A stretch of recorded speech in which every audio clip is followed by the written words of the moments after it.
Hello, Beth. O ano, kamusta? Nakarating ka na ba sa resort? Yeah, on the way pa lang. Kasi ang tagal mag-book eh.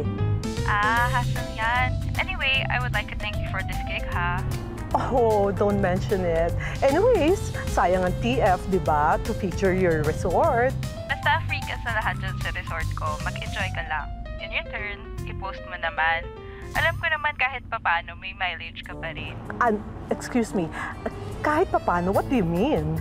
I mean, kahit na matagal ka nang nanalo sa Miss Ultranational, marami pa naman siguro nakakaalala sa'yo as one of the has-been beauty queens. Has been talaga? I mean, has been remarkable as a beauty queen. Anyway, enjoy ka sa resort ko, ha? Complete amenities doon. Ibibili na rin kita. Don't forget the posts, ha? Bye! Kuya driver, di ba kilala mo naman ako? Hindi naman ako nalalausa. I still look the same. With all the beauty regimen na ginawa ko, I still look the same. I never age a day. I'm still as gorgeous as the time I won Miss Ultranational 1994. Still the same as when I was walking on stage with a crown on my head, waving at everyone. Everyone looking at me mesmerized. I was the reigning queen! Ano na mataba? Ano ba naman, Kuya Driver? May 0 stars kita ngayon.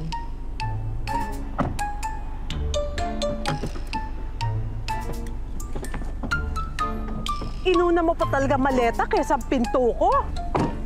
Hopeless! Talaga naman.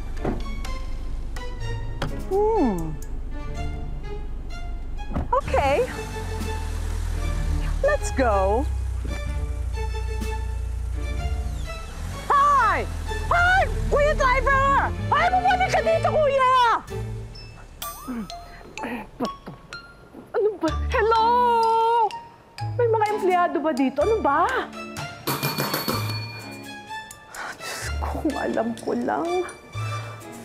Just as a one-time thing. An isolated case. Uminit lang talaga ulo ko kaya bumigat yung kamay ko. Hindi na maulit, please. Alam mong galing na rin ako sa abusive na family, kaya sobrang na-trigger ako sa ganun. Pwede bang let's give each other time? Pero engaged pa rin naman tayo, di ba? Oh, about that. No. Babe, di ako papayag. See? Sa phone nga, hindi mo pa rin mapigil ang temper mo. What more kapag nag-usap tayo in person? Sobrang incompetent naman. I'm sorry. Ayoko umabot sa point na paulit-ulit mo ako masasaktan. Tapos ulit-ulit ko lang tatanggapin na sorry. For now, Dylan, cool off muna tayo. Alright. Pero asa pa rin ako magiging maayos tayo, ha? Pagod na ako sa high life, sa extreme. I want to settle down at magpahinga. At ikaw ang nakikita ko doon. Let's talk about it when we see each other again. What the hell is this place? Hello!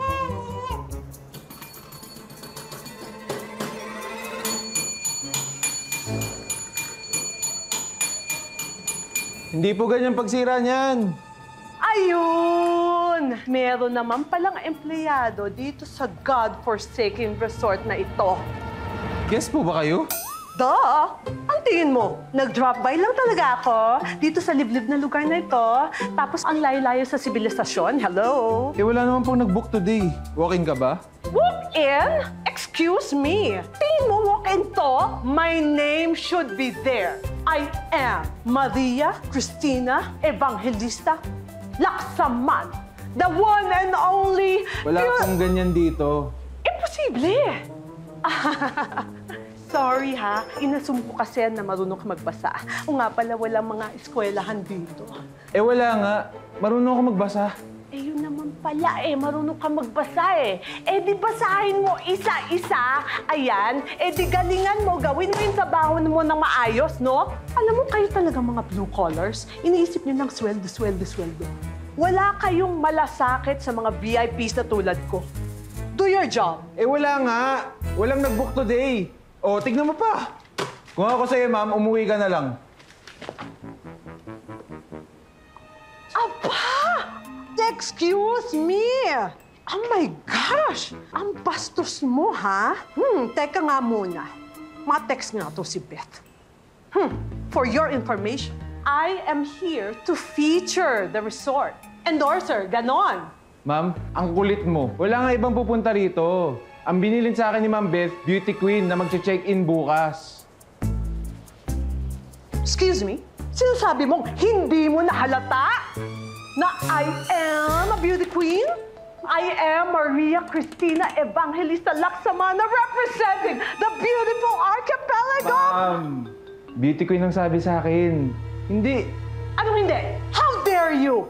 Bahala ka nga, ma'am. Marami pa ako ayusin sa campsite. Kung ako sa'yo, umuwi ka na lang o mabulok ka dyan. Bastos talaga nito. Wait. Tinext ko na si Beth. Lagot ka. Bastos.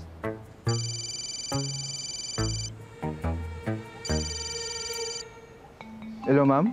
Walang yaka talaga, Dylan. Bakit mo binastos yung bisita ko? Ma'am? Si Christy, I paid her para gumawa ng vlog/ad dyan sa resort. Siya na po ba yun? Oo, ano ka ba? Pero ma'am, sabi mo beauty queen. Exactly. Dati siyang beauty queen. Nalaos na nga lang. Ilusyonada. Pero ikaw ang magbabantay sa kanya habang ginagawa niya yung ad na nirequest ko. Kumari ko siya kaya very low ang talent fee. Kahit pa paano, makakatulong na rin siya sa pag-advertise ng camp resort. Total, bago pa lang naman yan. Pero ma'am... Wala nang pero. Gawin mo na. Tandaan mo, Dylan, mahihirapan kang humanap ng trabaho dahil sa last incident mo sa previous resort mo na nanapak ka ng VIP. Kaya ayusin mo dyan, ha?